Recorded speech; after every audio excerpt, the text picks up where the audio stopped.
The viewpoints expressed on Night Fright are not necessarily those of the host, the staff, the sponsors, or the affiliate stations. Tonight's program may contain graphic themes or images. Viewer discretion is advised.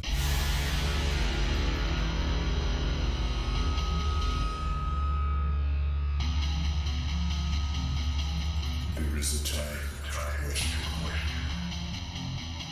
There is a time for answers. There is a time to challenge. There is a time to speculate. There is a time for change. There is a time for truth. The time is now.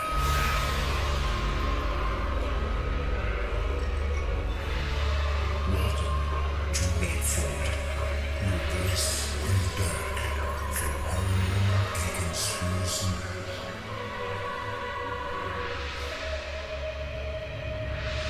And now your host, Brent Holland.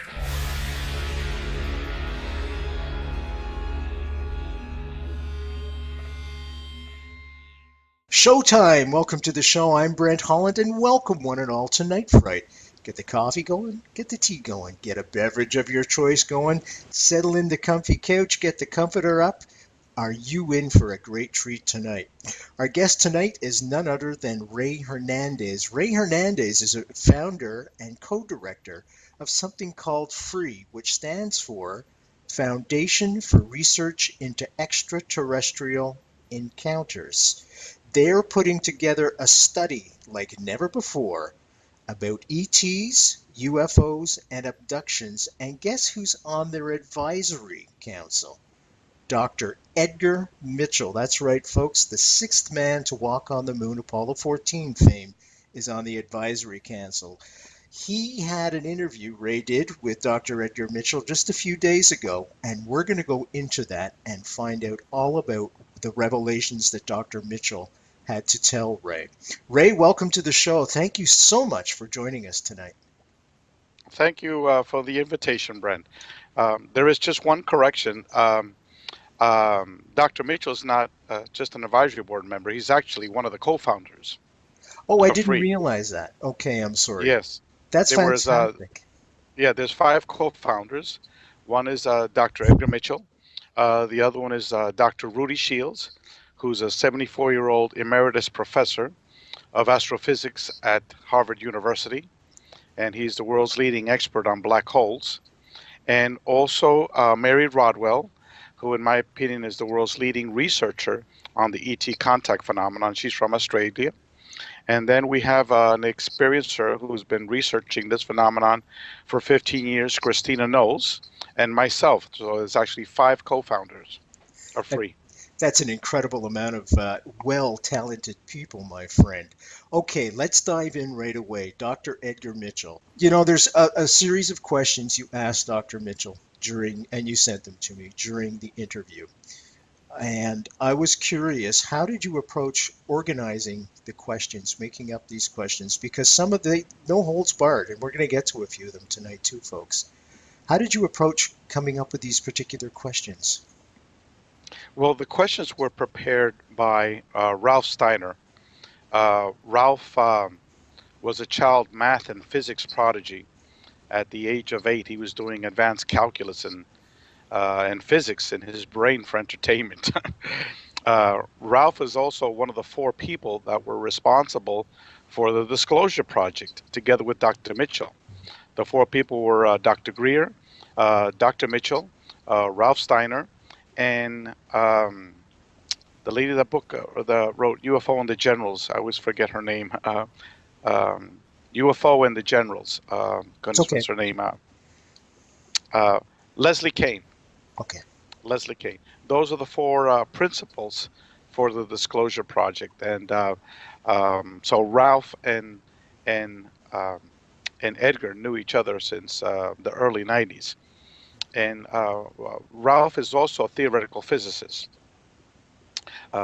We have 5 theoretical physicists in a separate subcommittee associated with FREE. And so Ralph was the one that prepared those questions. And the theme of the interview was that FREE is going to be starting a radio show, which is pretty much based along the thematic areas that Free is about, and that is the merging of science and physics and ET contact. So it's quite a novel approach, and we have numerous academics in Free. And so Ralph wanted to do the kickoff show, which is a joint interview with Dr. Edgar Mitchell and Dr. Rudy Shields, who I mentioned is one of the world's leading astrophysicists. And he's the director of the Smithsonian Center for Astrophysics at Harvard. And the theme of it almost lasted 2.5 hours, was the quantum hologram theory of physics, consciousness, and ET contact. And we also threw in a little information there about UFOs, about disclosure, about the state of ufology today, many of these tangential issues. But the principal topic of discussion was the latest developments in physics and in the physics of consciousness, and how all of that relates to ET contact. The two individuals tried to bring it down so the average person can understand it. Ralph was very good at that. Even though he's a theoretical physicist, Ralph was able to bring also the questions and guiding the questions down to the average person. Well, let's read some of the questions that you posed to Dr. Edgar Mitchell. During your moon flight, this is one of them, folks, I'm quoting directly. During your moon flight, you conducted a number of controversial experiments about the nature of inner space, the nature of human consciousness. That was more than a generation ago, and many of our listeners were probably not even alive when all of this occurred. Can you tell us about these experiments, what you were looking for, what experiments did you conduct, and what were the results? Yeah, let me give you a preface. I don't want to be putting words in Dr. Mitchell's mouth, but it's important for your listeners to have a background to all of this. I think it'd be fair to say that Dr. Mitchell is one of the founding fathers of modern scientific consciousness studies. There were various professors and institutes that studied telepathy and what we now know is the full arena of what is consciousness, starting with Dr. Ryan at Duke University.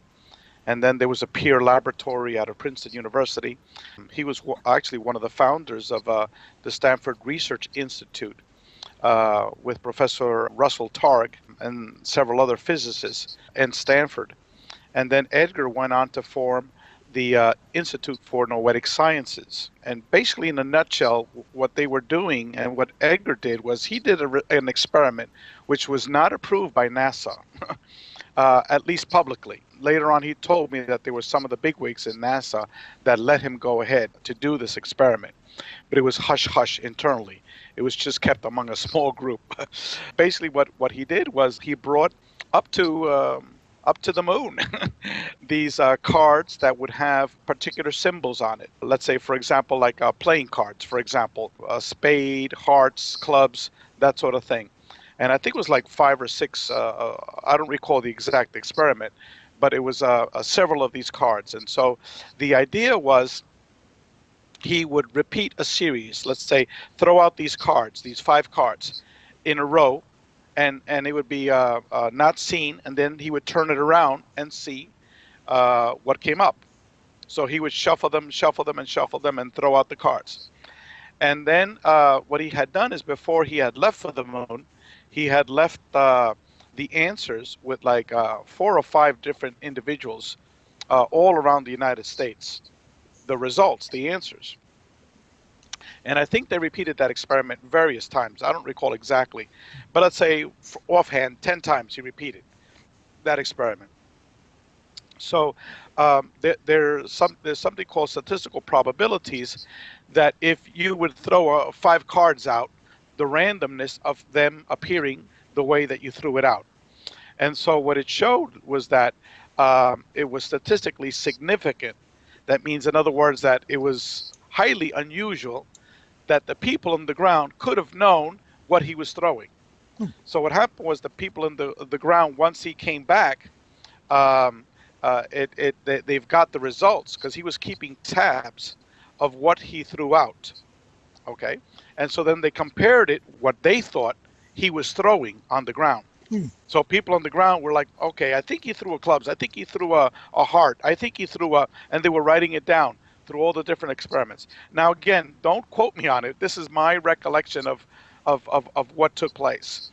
And so what it came back was they had a statistician run through all the numbers, and it showed that it was statistically significant, that there was mental telepathy going on hundreds of thousands of miles at a distance, or whatever the wherever it was at the moon, from the moon to Earth, whatever those miles are. And so what it did is it was the same experiments that Dr. J.B. Rhine had conducted at Duke University for many, many years. I think starting in the 30s, the 1930s. And so Edgar was familiar with those studies, so he wanted to repeat those studies. But instead of someone being next door in another room locked up, it was from Earth to Mars. And it showed that you got the same results, that there is such a thing as mental telepathy. There's also other experiments of precognition, of knowing the future. And then at Stanford, it got into remote viewing. That actually was where remote viewing was developed, at the Stanford Research Institute. That's right, yeah. And then the Institute for Noetic Sciences is when they took it to a higher level, where they actually expanded, doing numerous types of electrodes and studies and random number generators, doing numerous experiments. Some of the very famous people that they brought over to Stanford was Ingo Swann, the person that actually developed remote viewing. Uri Geller. Uri Geller. He's been on the show. Many other, correct. Many other famous names. So Edgar also, besides being one of the fathers of scientific telepathy, he's also one of the scientific fathers of modern consciousness studies. And by that I mean is that he actually developed the physics of how consciousness works. Okay, he worked together with several physicists, namely this mathematician and very well-known physicist who invented the MRI. Helmut Mueller out of Germany, and he had a theory that the MRIs worked like a hologram, just like in Princess Leia in Star Wars, along those lines. So what Edgar did is he took some of the physics that were already existing on David Bohm's physics of the holographic theory of physics, and then he brought in the research Dr. Mueller was doing, and brought in the research that had been done at the Stanford Research Institute and the Institute for Noetic Sciences, and he developed a whole theory of the physics of consciousness. And not too many people know that. And that, in my opinion, is his number one contribution. The JFK Assassination, the definitive book by Brent, Holland. From inside the Oval Office to Daily Plaza, first-person witness accounts. Order yours right now. nightfrightshow.com. What is consciousness, in your opinion? You know, you spoke with all these guys now. Is there a quick definition that you can give the audience? A Reader's Digest version? A Reader's Digest, again, all the members in our group that are out there, don't hold me accountable, but basically, in a simple term, is that we are more than matter. Okay? We are more than our brain. Okay? That intelligence is actually outside of the brain, independent of the brain. Okay, that in other words, in a simple way, is that we are spirit. Okay, that we are essentially spirit, and that our world, our true world, our true reality, is filled with multi-universes, and all of these multi-universes are filled with boundless amounts of conscious entities, like a spirit world. So you're seeing all these entities flowing around, communicating with each other. So basically, consciousness is, if you could think of it, is like a multi-dimensional spirit worlds. Is it kind of like white noise? White noise, folks, is all the frequencies that we can hear and beyond at every single different volume level, if you will.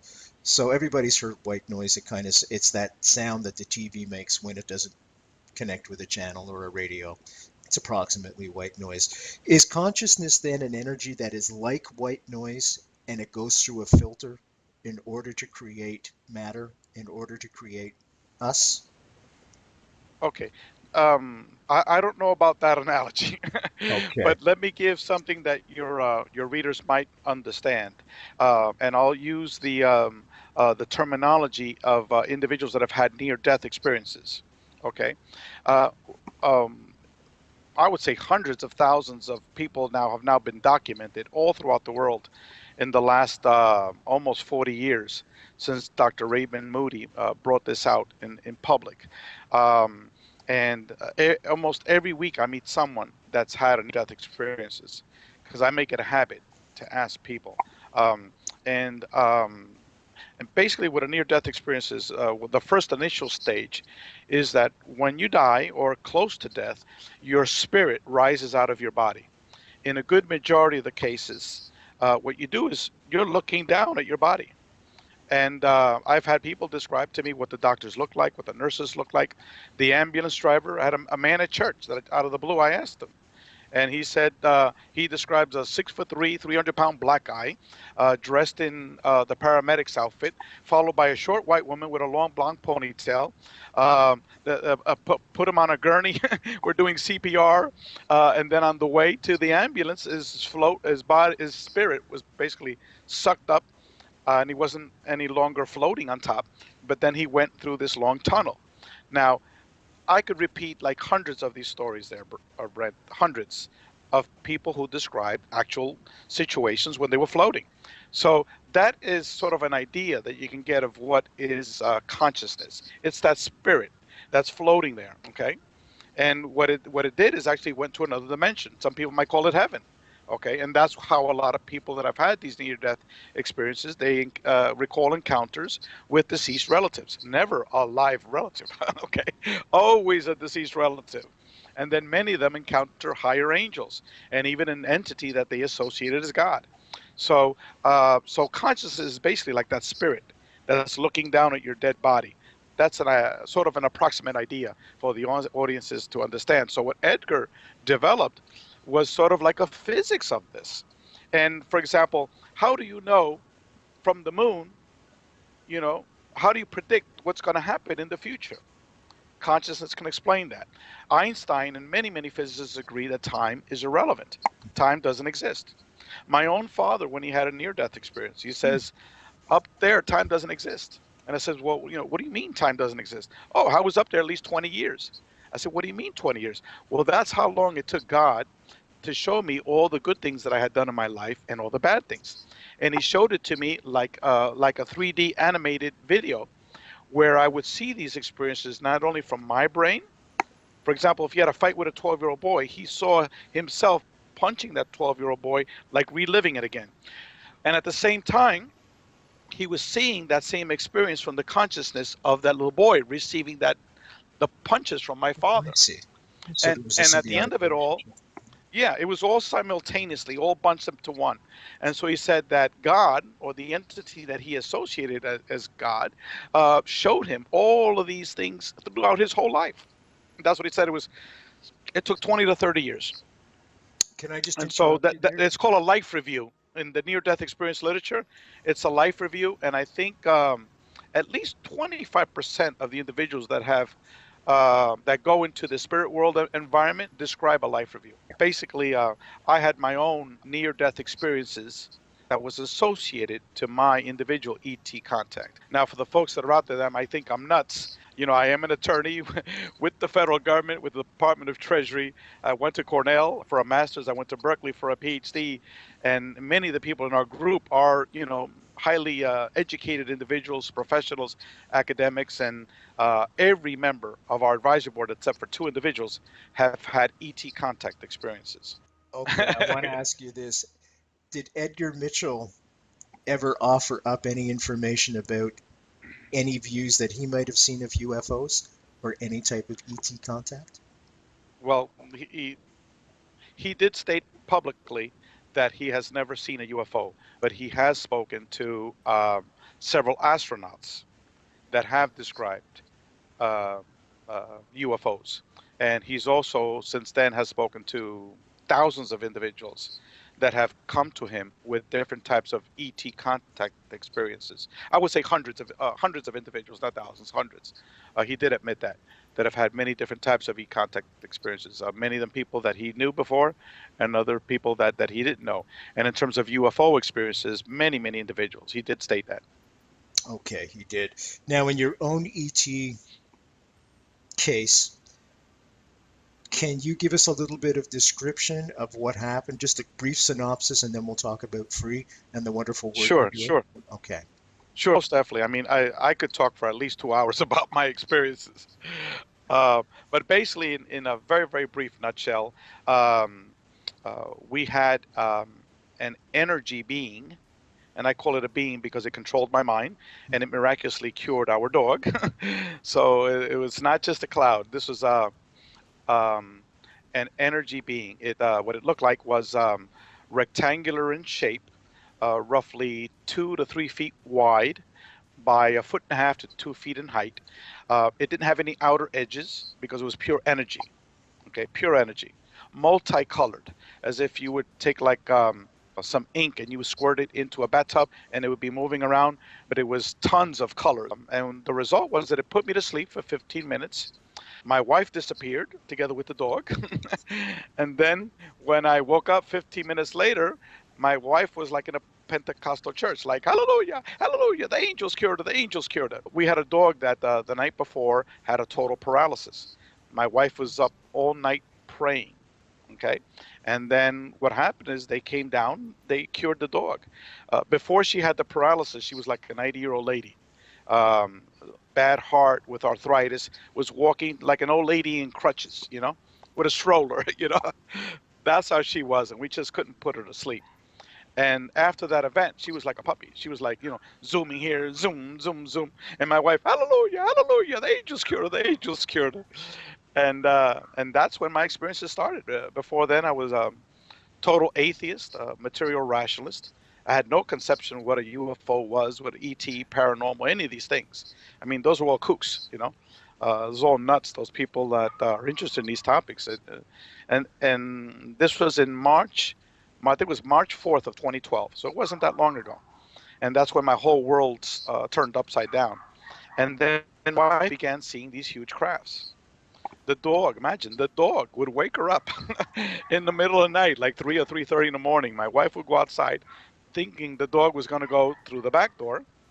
And instead of going through the back door, the dog would go through the front door and jumping up and down like she wanted to go in the front door. My wife would open, go down the stairs, and then bang, is a huge ship right in front of her. Another experience in Mexico, various family members on 2 different occasions saw a huge ship that she had called down. And she was too afraid to tell them, what had happened. But one time there was 10 people that saw a huge ship come down, being a blue light, retract it, and then take off. And I interviewed roughly 8 out of those 10 people. Wow. One was his sister, the other were 2 nieces, 2 dentists, and an architect.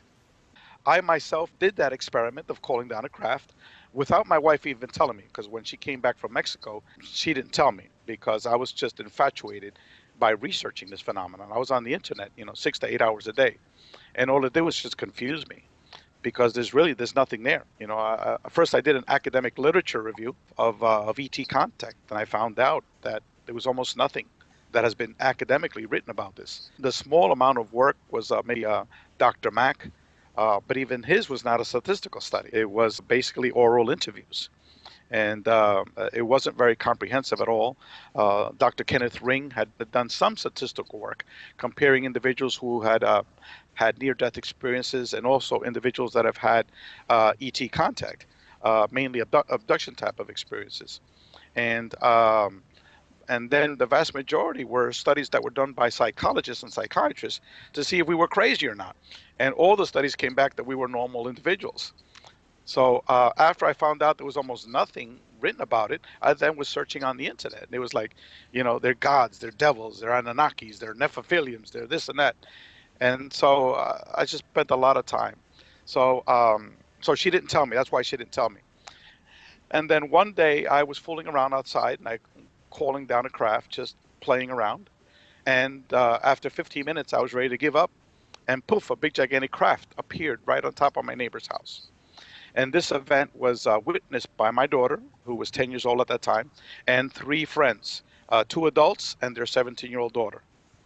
And this craft also manipulated our minds. Like I told you before, with when that ET put me to sleep for 15 minutes, similar things occurred there. I don't know if you want to go into that Yes, or please. not. Yes. Yes, Okay. please. Yeah. Basically, I heard a voice of my daughter in my head saying, "Daddy, you and Mommy have seen UFOs. Next time you guys see a UFO, you call me. All right, Daddy, you call me." And so, without even thinking, I was like pre-programmed. I just went to the window. I started calling my daughter. I live in a cul-de-sac, and I said, "Come on, Scotty, go outside. Hurry up! There's a UFO out here." So she ran outside. So you had now 2 people watching this thing. We were like, like what thing? We weren't scared. It was like watching the 4th of July, like, with our tongues out open. And then all of a sudden, a friend of mine comes because I was waiting for him outside to give me some documents. But he didn't come alone. He came with his wife. Both of them are hardcore Catholics. To this day, they don't want to talk about what happened. Okay, and that was 2 years ago, a little bit more than 2 years ago. They do not want to talk about this. It's like, let's change the subject. Don't go there. and their 17-year-old daughter also saw this thing. And they were around watching this for about 15 minutes or so. It actually changed its light patterns because they were trying to come up with a possible explanation of what they were doing.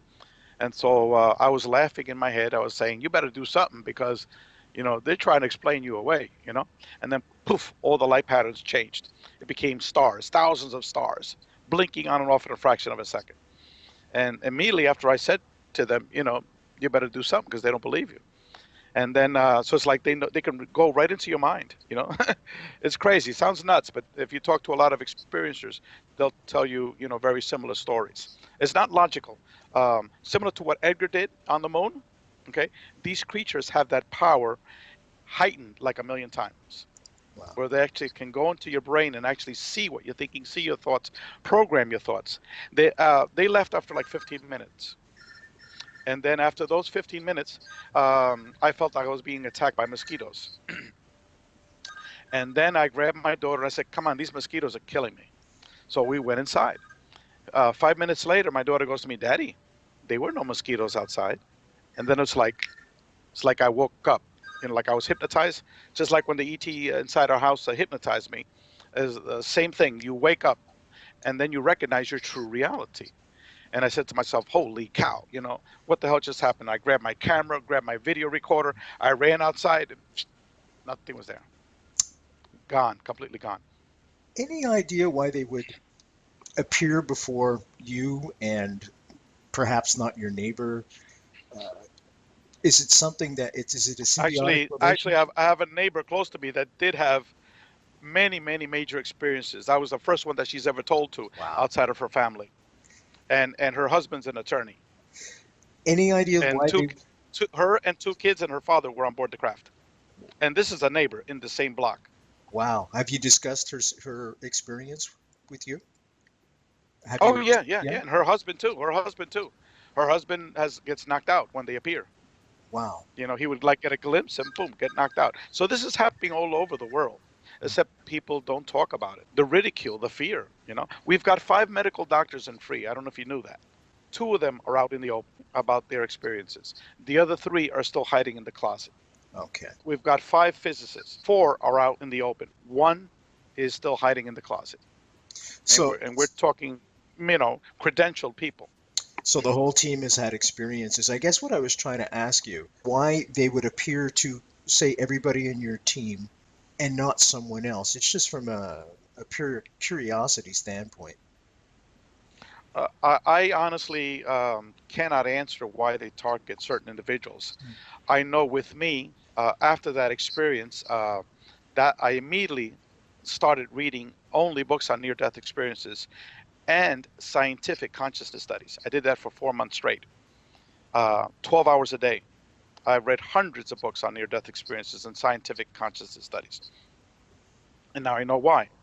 Because before I was, my mindset was an atheist, a rational materialist. That means like a stereotypical scientist. Unless you can prove it scientifically, it's full of you know what, okay?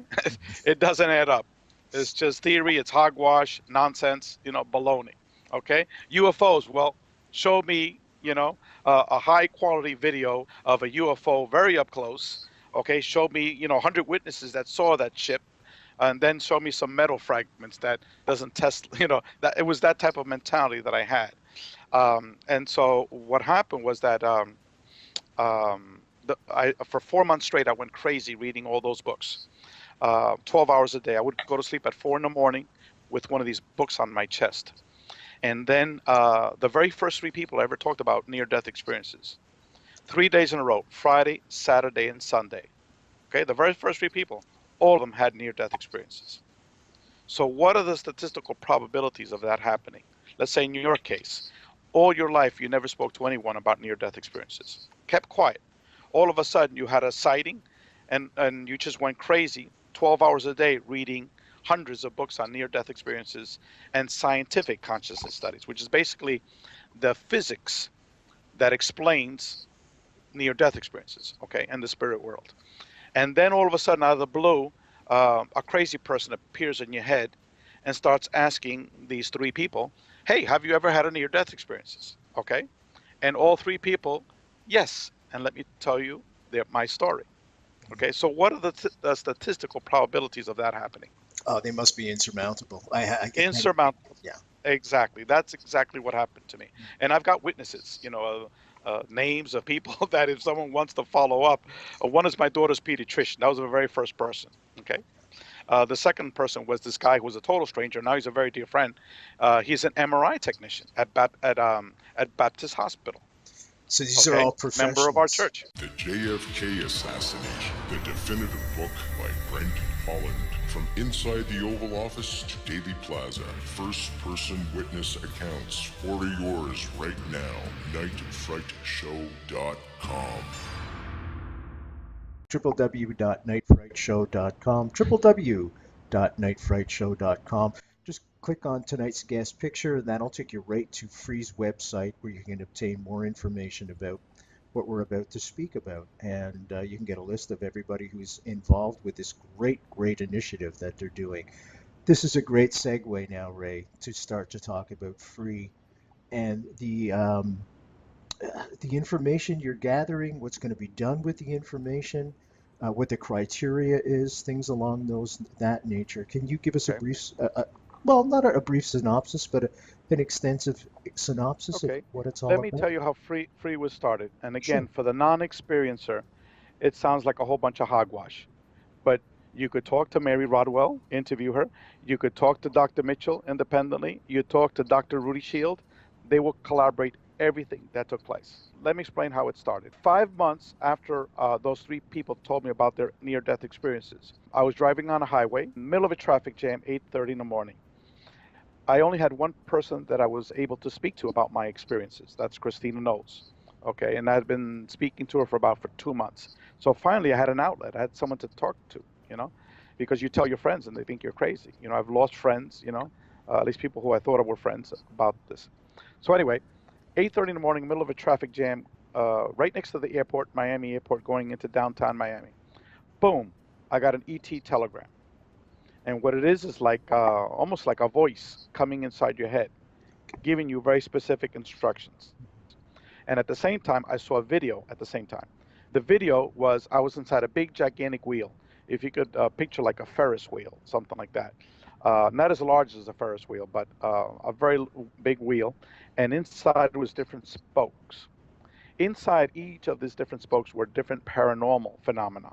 Okay, near-death experiences, out-of-body experiences, remote viewing, shamanic journeys, mystical meditation, etc., which is basically all the different modalities where people have contact with ETs.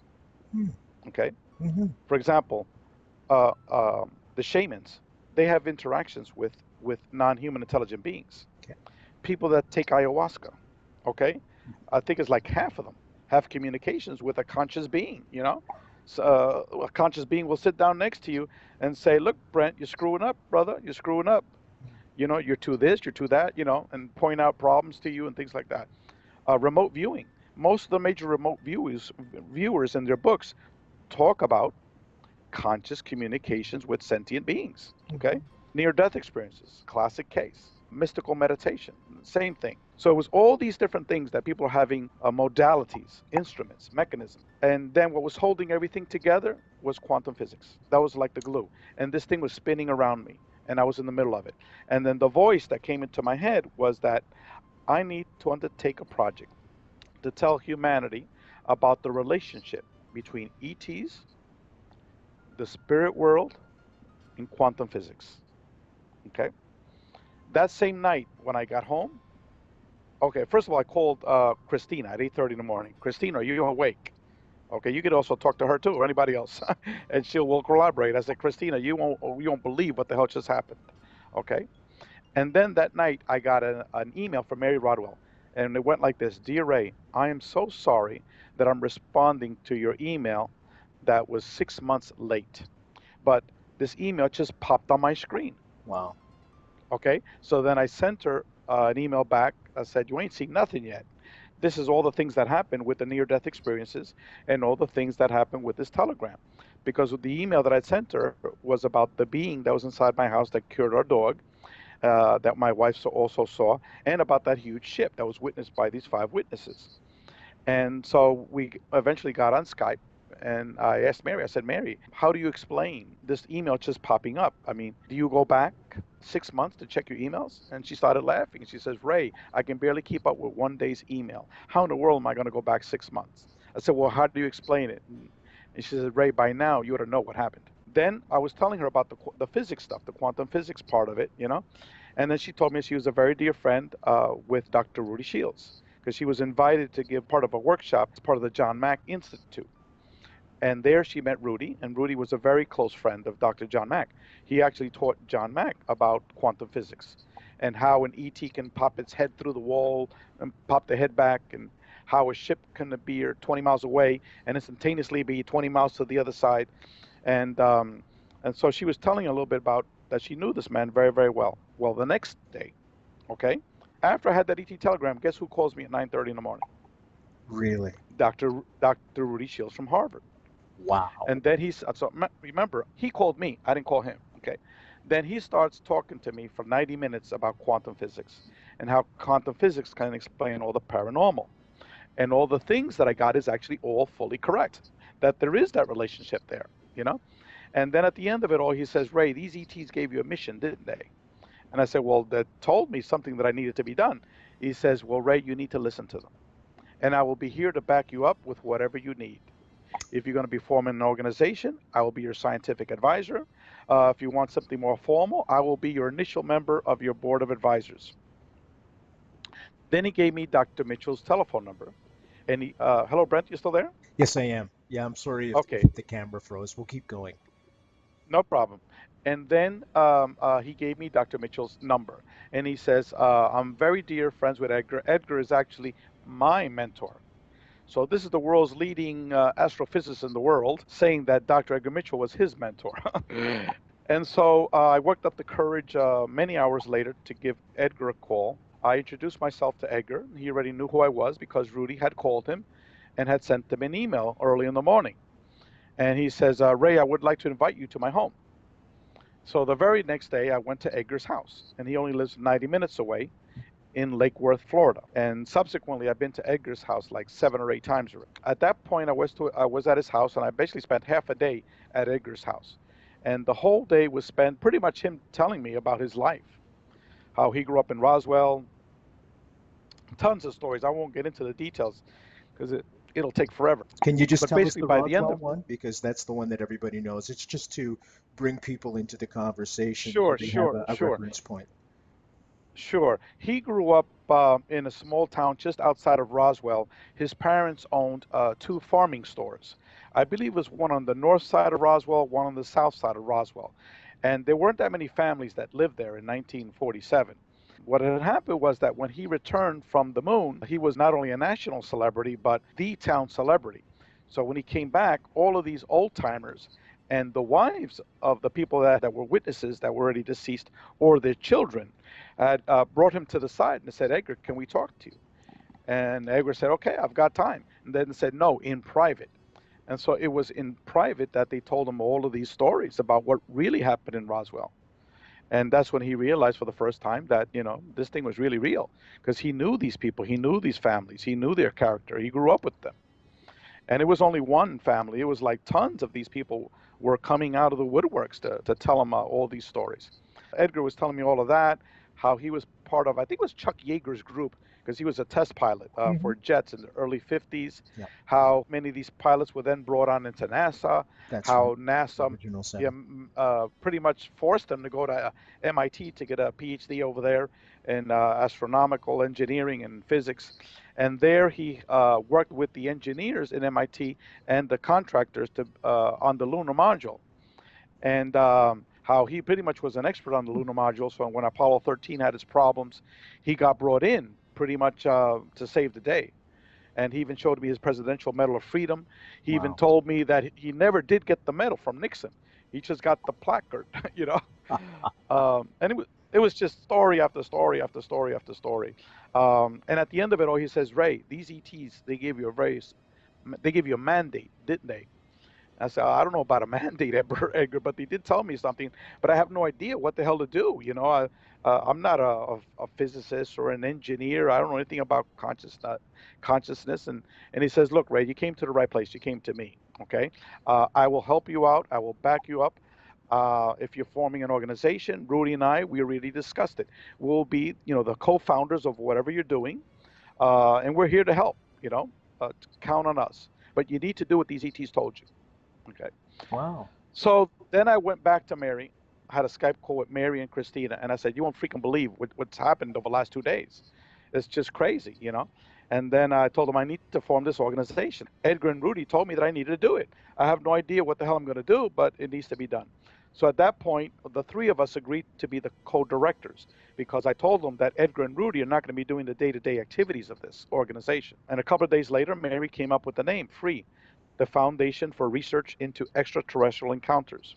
And that's how we got going. Within a 2-week period, we had almost everybody that's in our group, and most of the people, I didn't contact them. Somehow they got word of mouth, and they started calling Mary, they started calling me. Wow, so serendipity all around. Now, Ray, can you tell us precisely what's on the forums? People can go to your website and fill out a questionnaire. Now, you don't have to give every question, but please go ahead and explain that aspect of it. Yeah, first of all, let me give out the website for our organization. Our website is experiencer.co. That's EXPERIENCER.co. So it's experiencer.co. EXPERIENCER.co. Not com, but co. Now, we have various. Don't worry, folks. That connection will be on www.nightfrightshow, our website, www.nightfrightshow website. Sorry, Ray. Please continue. Okay, thank you, Brent. The other issue is let me go over several of the major projects that we're doing. We're doing the first ever comprehensive, long-term, academic, statistical study of experiencers.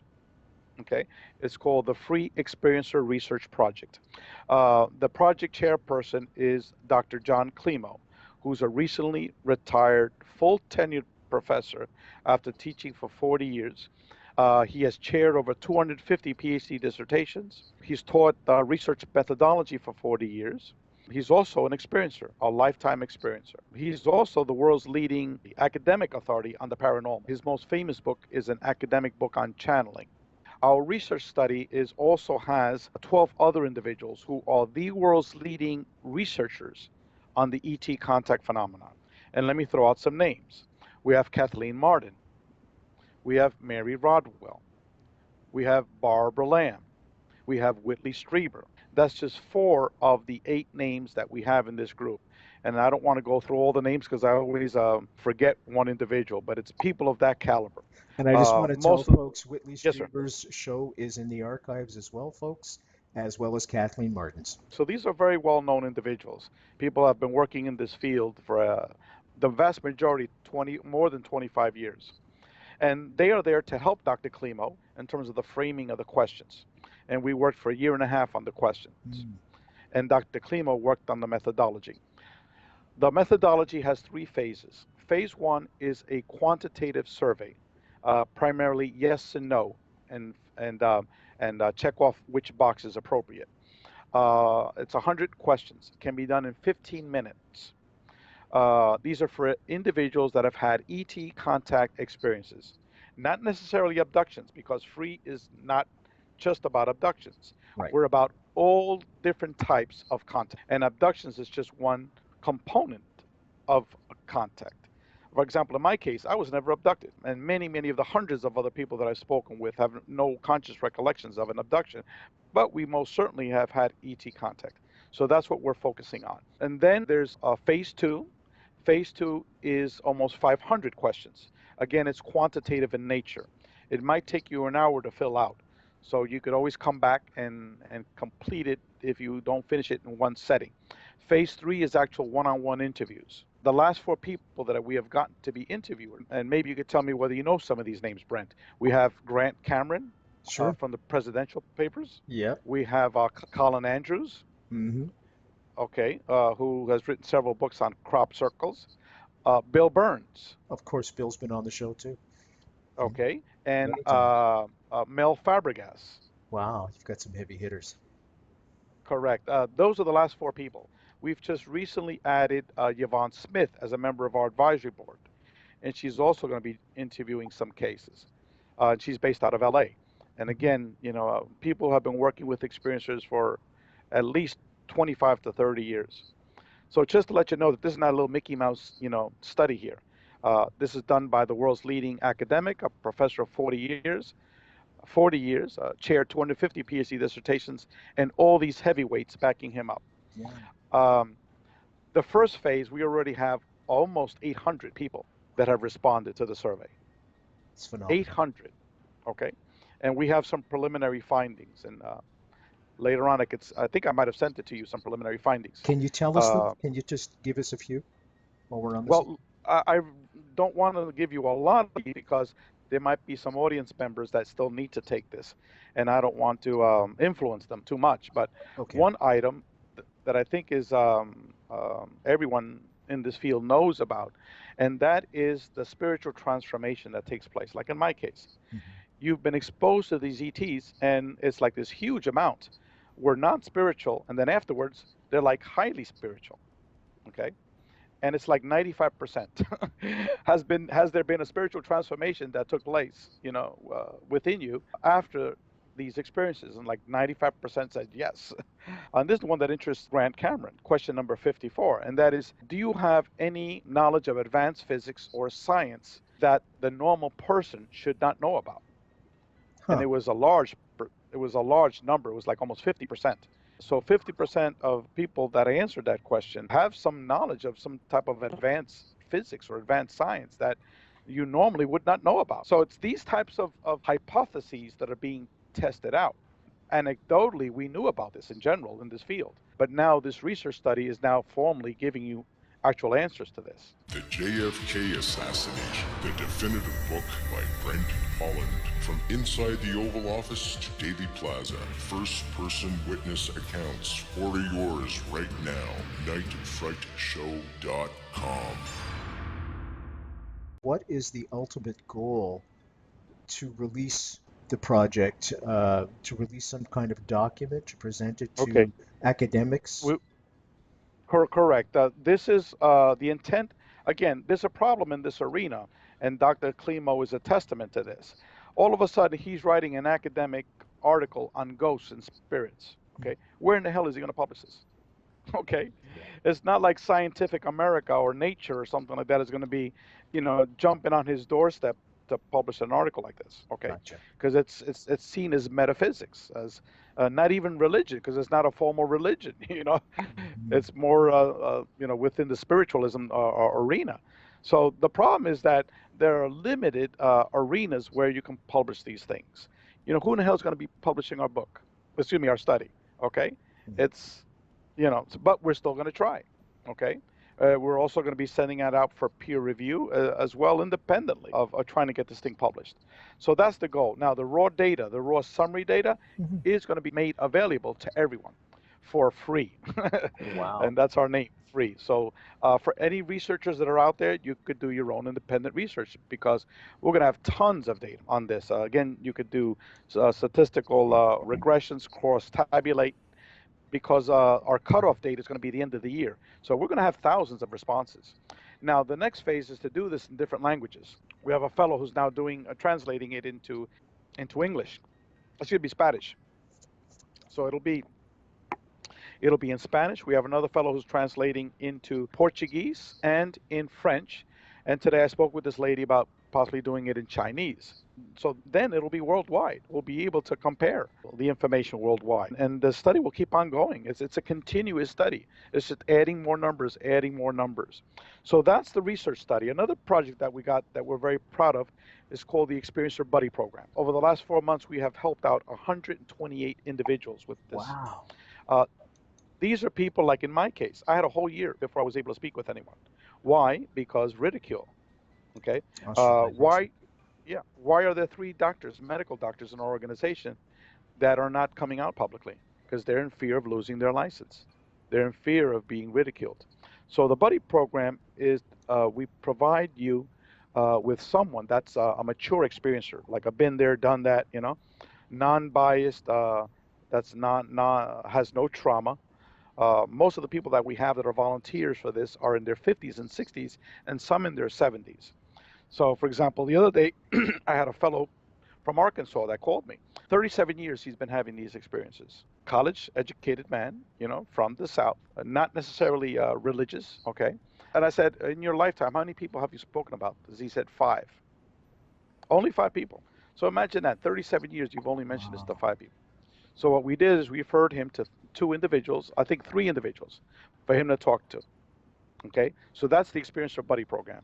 So if anyone has an interest in speaking with a buddy, which is a mature individual that's had many, many years of ET contact experiences, we just developed a new email. You can go to experiencerbuddy@gmail.com. So that's experiencerbuddy@gmail.com. So it's experiencerbuddy@gmail.com. Ray, we've only got a minute left. Is there something that you want to leave the folks with before we wrap up? Well, we have several projects which we're starting up. One is we're starting an experiencer social movement, which is basically like a social movement that gays and lesbians had, the civil rights movement, but we're doing this for experiencers. Why? Because the vast majority of experiencers are still hiding in the closet. And some of the things we're doing is Experiencer Liberation Day. We have out of the closet videos, which we're going to be putting on our website, which are basically experiencers coming out publicly with their experiences. These are short 3 to 5 minute videos. We have educational workshop videos. We're going to be setting up a conference for the summer of 2017, just for experiencers, not UFO, for an experiencer conference. We're also going to be developing a demo, a sizzler reel for a TV series for experiencers. And we're going to be mixing science and physics together with the results from our research study, and feature each week an experiencer talking about his personal or her personal experiences. So in a nutshell, that is what FREE is doing. If you go to our website, we have numerous articles. We have hundreds of articles. And just on the science and physics aspects, we have 16 articles that you could read about. And again, this is an attempt to bridge science with academics and the experiencer contact phenomenon. And it's the foundation for research into extraterrestrial encounters.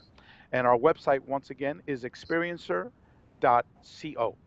Thank you, Ray. Ray Hernandez has been our guest tonight, folks, and all the information that and connections that Ray has mentioned tonight will be, of course, on the www.nightfrightshow.com website. Ray, I want to thank you so much for coming on the show and doing the great work that you're doing. I think it's essential at this time. Thank you very much, Brent. Thank you. And goodbye to the audience members. Thank you. I'm Brent Holland from Night Fright. See you all next time.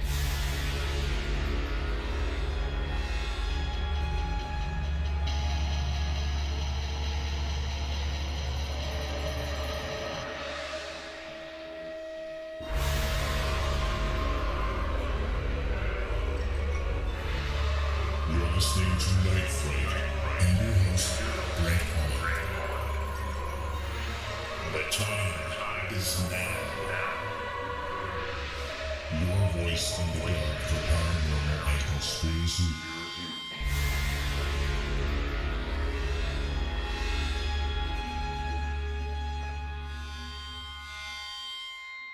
The JFK Assassination, the definitive book by Brent, Holland. From inside the Oval Office to Daily Plaza, first-person witness accounts. Order yours right now. nightfrightshow.com.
JFK Assassination, the definitive book by Brent, Holland.